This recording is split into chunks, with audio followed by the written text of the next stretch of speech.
firstly, what has actually been confirmed around minimum energy efficiency standards. So the Warm Homes Plan set out in January this year that the deadline will be the 1st of October 2030. That will come around sooner than you think. They actually set out a dual metric to measure compliance. So a EPC around fabric first, and then either meeting a smart readiness metric. So that could be solar panels or battery storage, or the heating system. So how carbon intensive is the heating system? Crucially, there is a grandfathering rule. So the actual current EPC regimen will still be valid until October 2029. And actually the new dual metric standard, which will be part of the home energy model, that's not going to be out until very late 2027 next year. So actually the current regimen is actually the main thing at the moment, and that is acceptable for compliance. It has been confirmed that the cap per property will be £10,000.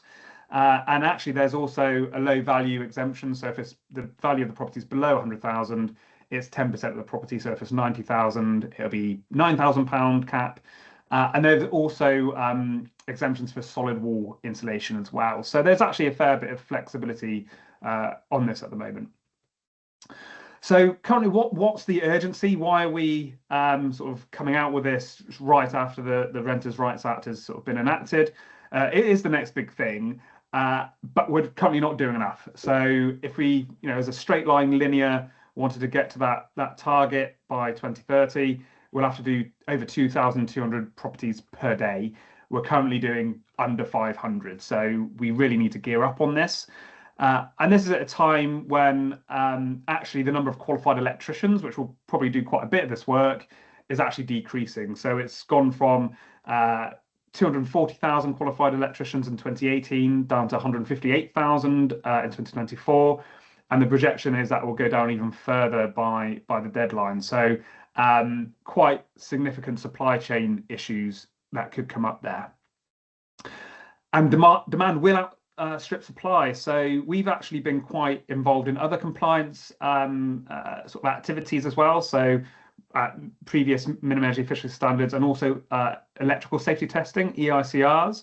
And so we run a lot of our data through a model, and this is what we came up with me. So sort of a steadily increasing retrofit compliance take up in the first couple of years. That first big spike is just after the election. So we think a lot of landlords might be just sort of building up to see what will happen during the election. And then suddenly a lot of people will then start to retrofit. And then a huge increase sort of 18 months out, with the last month or two being significantly increased demand there, which probably no supplier would be able to meet actually. So there is a key challenge about how we educate landlords to shift that peak further on and sort of even that out along the sort of number of years. So this session's on social housing. So why are we, what are learning from social housing?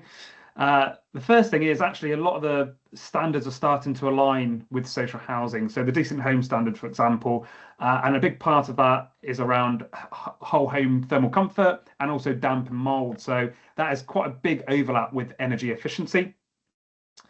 So there will now be that single quality floor, so that Decent Home Standard. AWAB's law, which is around damp and mold, is being extended into the private rented sector. For the Decent Home Standard, there's that unified deadline of 2035 to get your sort of subpar stock up to standard. They're extending governance into the private rented sector, so there will be an independent ombudsman and a mandatory national database. And there's new powers for local authorities to actually pursue quite aggressive enforcement on the Decent Home Standard, up to £7,000 fine, for example. So those standards are starting to align with social housing. So it's really important to see what they've already been doing around this for the private rented sector. And there's also been huge progress around energy standards in the social housing sector as well. So over a decade ago, around 45% of social housing was about C, but around 25% of private rented sector was around a C.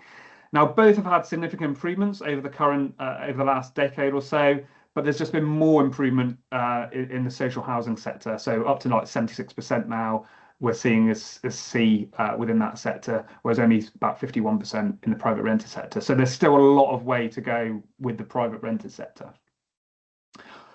But there's also been quite a lot of failures as well. So I think it is quite useful to see what those failures are, but also the where they've gone right as well. So what can we take as from the private to the private rented sector that can be applied.